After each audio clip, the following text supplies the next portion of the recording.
ये स्टूडेंट्स आज lecture number 2 है हमारे पास बीए इंग्लिश फोर्थ ईयर का the old man and the sea. The old man and the sea is written by Ernest Hemingway. That we have in our previous lecture I have told you about Ernest Hemingway, that he wrote so many beautiful novels in his life, and he also got Nobel Prize for this famous novel The Old Man and the Sea in 1952. तो it was basically renowned all over the world, पूरी दुनिया में ये बहुत ज्यादा renowned है, बहुत ज्यादा मशहूर है। तो ओल्ड मैन इन द सी के आज सेकंड जो हमारे पास जो इसका लेक्चर है वो आज मैं समरी पे करने जा रहा हूँ। इसमें हम पूरी स्टोरी क्लियर करेंगे और इसमें देखेंगे कौन कौन सी चीजें हैं, किस तरह ओल्ड मैन ने किस तरह मेहनत की। जिस तरह मैंने पिछले लेक्चर में भी आपने ये एक लाइन लिखी थी इसकी कोटेशन जिसपे पूरा नॉवल बेस करता है, और आज दूसरे लेक्चर में मैंने लिखा है A man is not made for defeat. A man can be destroyed but not defeated. एक इंसान जो है वो शिकस्त के लिए नहीं बना। A man can be destroyed but not defeated. शिकस्त तबाह तो हो सकता है, शिकस्त नहीं खा सकता। When we see in the novel, this quotation has been proved by old man. He said that struggle is important but the victory is not. Man may be weak but he gets victory with his endurance skill, with his courage, with his skillness and so on. अगर एक इंसान मेहनत करेगा तो वो सब कुछ हासिल कर सकता है। As we all know that the old man is a story about a fish. There are two major characters in the novel as well. In previous lecture we have discussed about our characters. The number one is Santiago the old man and the number two is Manoli. तो इसमें दूसरी चीज जो है वो जितने other characters हैं जिस तरह शार्क्स है, मार्लिन है, सी है, as a living human being, ये सारे जो है वो कंसीडर होते हैं as a living human being. Ernest Hemingway में इसने शो किया है।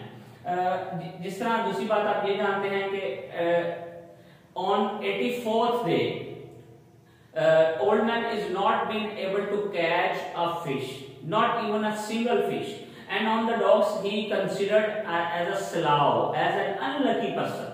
तो but on the 85th day, जिस तरह ही वो 85th day 85वें दिन जाता है, he hooked a big fish and that fish name is marlin.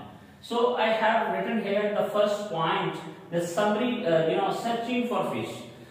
On the 85th when he was rowing towards the northwest, जब नॉर्थ वेस्ट की तरफ निकलता है तो वो आम रूटीन पे जहाँ पे कुछ जो मछेरे होते हैं, फिशरमैन होते हैं, उन्होंने एक अपनी लिमिट रखी होती है, लेकिन ही गोज फार आउट, बहुत दूर निकल जाता है और वहां पे जाके ये जब बहुत आगे चले जाता है तो अपनी वो जो हुक होती है उसने फेंकी होती है तो उसके साथ कोई चीज इसको लटकी हुई साथ अकड़ी हुई नजर आती है।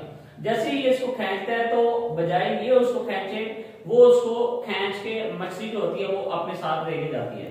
At that time he did not know about that he hooked a big fish of a sea and that name is marlin.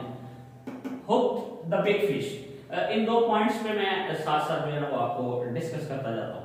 तो फिश जब वो पकड़ लेता है तो अपनी एक जो लिमिट है उससे बहुत आगे चले जाता है, इसको वो लेके जाई जा रही है, बहुत दूर निकल गई है। तो अब एक दिन गुजर गया, रात हो जाती है, इसको ये कहीं पे नहीं, ना इधर ना उधर, कहीं पे नहीं जाता। तो ऑब्वियसली उसके पास खाने के लिए भी कुछ नहीं होता, वो पहले ही मतलब उस तरह का होता है।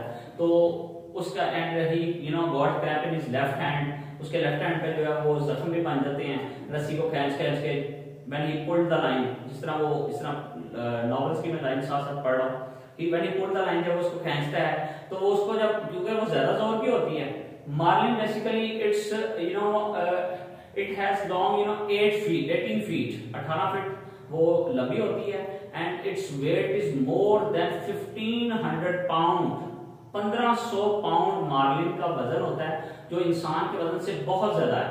और वो एक अकेला old man, he was very brave person, he was very bold, he was very skillful fisherman, he proved at the end of this novel as well.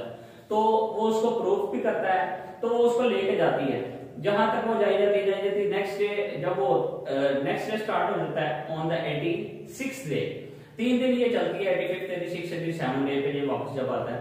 86th day जब स्टार्ट होता है, he wanted to see the fish as well, वो चाहता है कि वो मछली को देखे, तो उसकी वो he hold on the line, he pulled on the line, उसको खींचने की कोशिश करता है इस तरह। तो the fish started jumping at the very first time. जब फिश जंप करती है तो ये देखता है, he was astonished to see that a big fish marlin as well. बहुत ज्यादा वो हैरान परेशान अमेज्ड हो जाता है कि इतनी बड़ी फिश जो उसने पकड़ी, तो उसको खींचता है फिर दोबारा, लेकिन उसको लेके जाई जाती है। ऑन द नेक्स्ट डे क्या होता है, इनकाउंटर विद शार्क्स, जो थर्ड पॉइंट मैंने लिखा है। तो 86 डे पे उसके साथ ये होता है कि साथ ही कुछ शार्क्स जो होती हैं, दे केम विद अ पैक में, यानी झुंड बना के वो अटैक ऑन मार्लिन। तो कहा जाता है कि जो इस तरह की शार्क्स होती हैं, इनकी जो स्मेल होती है वो कहा जाता है कि 70 to 80 किलोमीटर इतनी दूर से उनको स्मेल आ जाती है ब्लड की, या उनको स्मेल आ जाती है कि दूसरी कोई फिश है।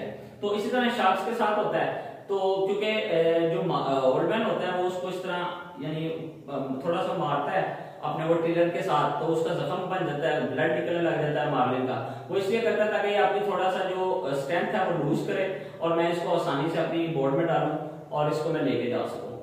बट सबसे पहले जो है वो गैलेंस और मैको शार्क्स उस पर अटैक करती है।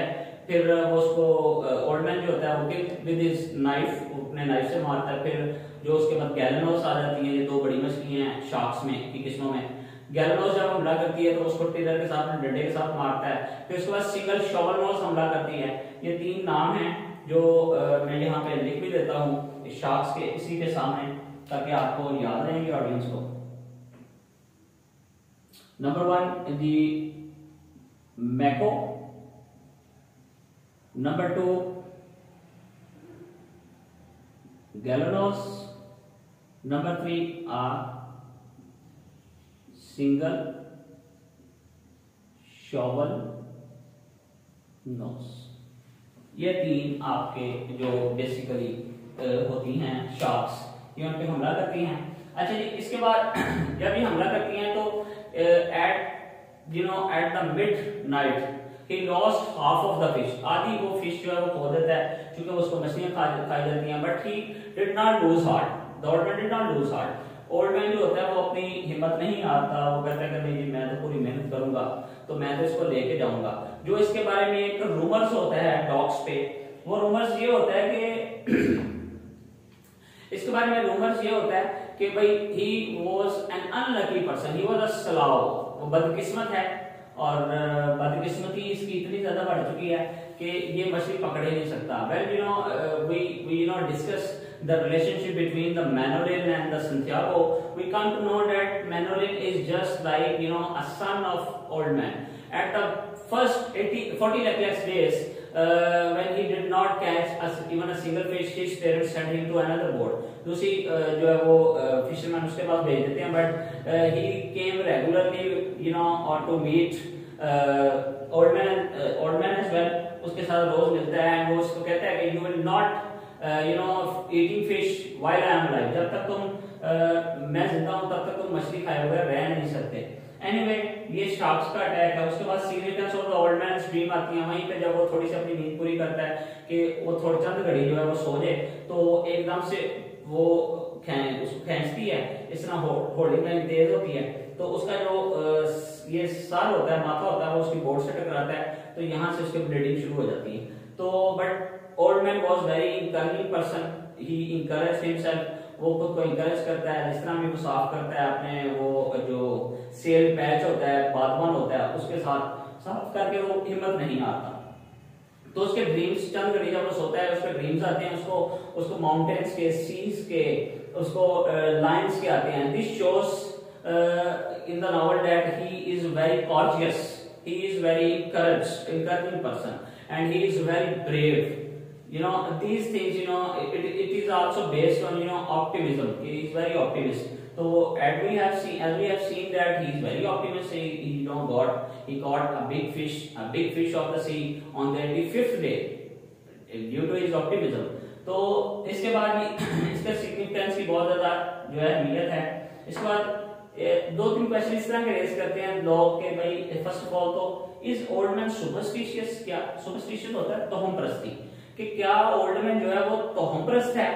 तो ऑब्वियसली ही इज तोहम परस्त, वो तौम परस्ती होता है, उसको हम लिंक करते हैं रिलीजियस के साथ। जब भी उसको कोई मसला होता है वो कहता है खुदा से जो है वो अपने गॉड से जो है वो वहीं पे जो है वो दुआ करता है, तो मेरी जो है वो लेफ्ट हैंड की क्रैम्प चली जाए ताकि मैं ये करूंगा। फिर वो 10 फादर एंड हेल मैरी मरियम से भी वो दुआ करता है। तो सुपरस्टिशन इतना है कि वो आज ये इस तरह होगा तो बादल आएंगे, इस तरह होगा तो ये होगा।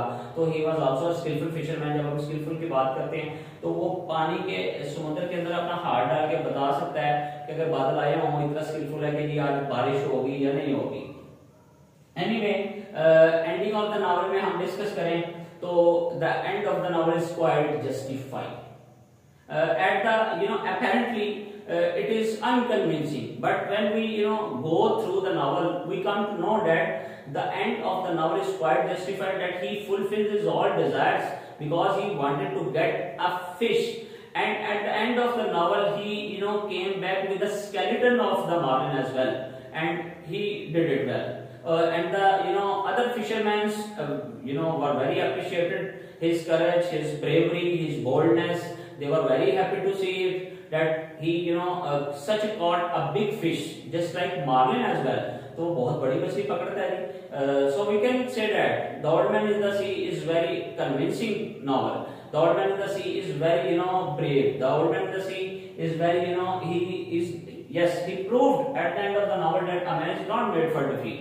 A man can be destroyed but not defeated. As in the novel we can say that when we relate these two things with Ernest Hemingway and The Old Man, we come to know that according to Aristotle that we have discussed here, the core hero of The Old Man, core hero की क्या होती है?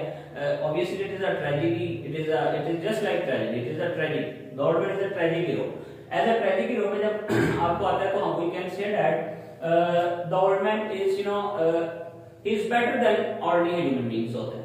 इस पे जब हम एक question पे मैं नॉवल करूंगा, सॉरी लेक्चर जो भी चौथा या पांचवा करूंगा, इसके बाद तो हम थीम पे करेंगे, फिर उसके नेक्स्ट एक और करेंगे और फिर क्वेश्चंस पे भी करेंगे। जब क्वेश्चंस पे हम करेंगे तो फिर मैं कुछ क्वेश्चन डिस्कस करूंगा, कुछ क्वेश्चंस मैं डिस्कस करूंगा, उसमें इंशाल्लाह ताला हम देखेंगे कि इसमें क्या चीजें हैं। तो आई होप सो स्टूडेंट्स आपको मेरा आज का लेक्चर भी पसंद आया होगा। अगर किसी ने कोई भी आंसर पूछना है तो काइंडली कमेंट बॉक्स पे आके पूछ सकते हैं। दूसरी मैं आपसे एक और बात कहना चाहता हूँ कि 4th ईयर बीए इंग्लिश के स्पेशल नॉवल एंड मॉडर्न ऐसे किसी को भी कोई नोट्स वगैरह चाहिए हो तो मुझसे कांटेक्ट कर सकते हैं। मेरा नंबर यहाँ पे लिखा होता है। Thank you very much.